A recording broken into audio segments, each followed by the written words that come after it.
ప్రకటనము మనకి కొన్నిసార్లు అనేక సమస్యలు, అనేక బాధలు, అనేక ఇబ్బందులు. ఆత్మలో పోరాటం, శరీరంలో పోరాటం, జీవితంలో పోరాటం. ఇవన్నీ పోరాటాలు మనం కొన్నిసార్లు జయించలేమండి. కొన్నిసార్లు మనకి ఎవరికొక సహాయం అవసరం అవుతుంది. శరీరపరంగా చూస్తే ఎవరైనా మంచి వైద్యులు ఉంటే బాగుండు, ఈ శరీర రోగం గురించి వారి దగ్గరికి వెళ్తే బాగు చేస్తారేమో అనుకుంటాం.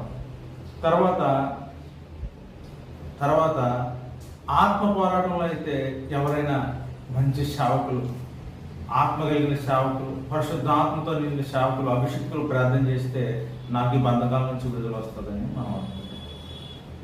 జీవితంలో పోరాటంలో అయితే ఈ శ్రమల నుంచి, ఇబ్బంది నుంచి, ఎక్కడి నుంచి నాకు ఎవరైనా సహాయం చేస్తే బాగుందని మనందరం కూడా అనుకుంటాం. అయితే నా యొక్క ఆత్మీయ ప్రయాణంలో కొన్నిసార్లు నేను క్రీస్తుని ఎరిగిన తర్వాత నేను ఎదుర్కొన్న దానికి సాక్ష్యంగా చెప్తాను.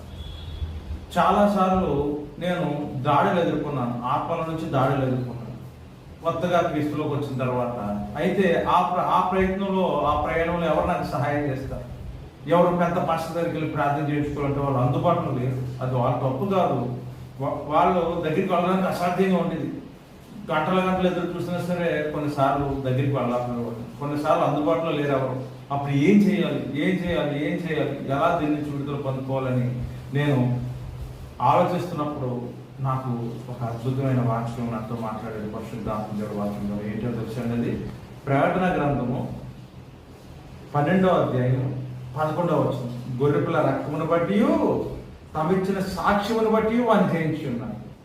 నేను ఎప్పుడు ఏ శ్రమ వచ్చినా, ఏ అనారోగ్యం వచ్చినా, ఒకవేళ సైతాండే దాడి చేస్తున్నా నేను అనే మాట ఏంటంటే, నేను నిన్ను యేసుక్రీస్తు రక్తం చేత, యేసుక్రీస్తు నిమిత్తం ఇచ్చిన సాక్ష్యం చేత నేను జయించు.